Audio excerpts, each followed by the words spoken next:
రోజులు 40 days 40 nights అనగా break తీసుకోలేదు. ఇక్కడ ఎందుకు ఇంత క్లియర్ గా చెప్పారంటే, రోజు మొత్తం మాత్రమే దేవుని యొక్క సన్నిధిలో ఉపవాసం ఉన్నాడు, రాత్రి మళ్ళా కొండ దిగి వచ్చేసాడేమో అని అనుకుంటారు. చాలా క్లియర్ గా స్పష్టంగా రాసి ఉన్నారు 40 రోజులు. అనగా 40 రోజులు అంటే పొద్దున రాత్రి మొత్తం ఇంకా ఆయన కొండపై వెళ్ళాడంటే మళ్ళీ ఇంకా దిగలేదు. ఇది ఏ విధంగా ఫాస్టింగ్ చేశారు తెలుసా? భోజనము చేయలేదు, నీళ్లు త్రాగలేదు.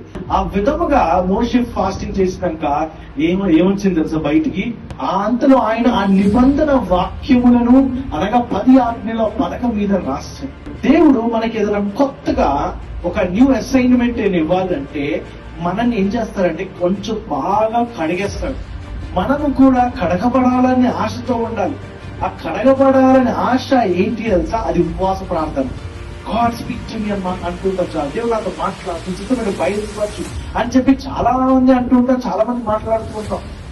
ప్రతి ఒక్కరికి ఇష్టమే దేవుని యొక్క చిత్తం తెలుసుకోవాలని, దేవుని యొక్క స్వరం వినాలని, దేవుని యొక్క రెవల్యూషన్స్ తీసుకోవాలని ప్రతి ఒక్కరికి ఆలోచన ఉంటుంది. మంచిదే, ఇష్టమే.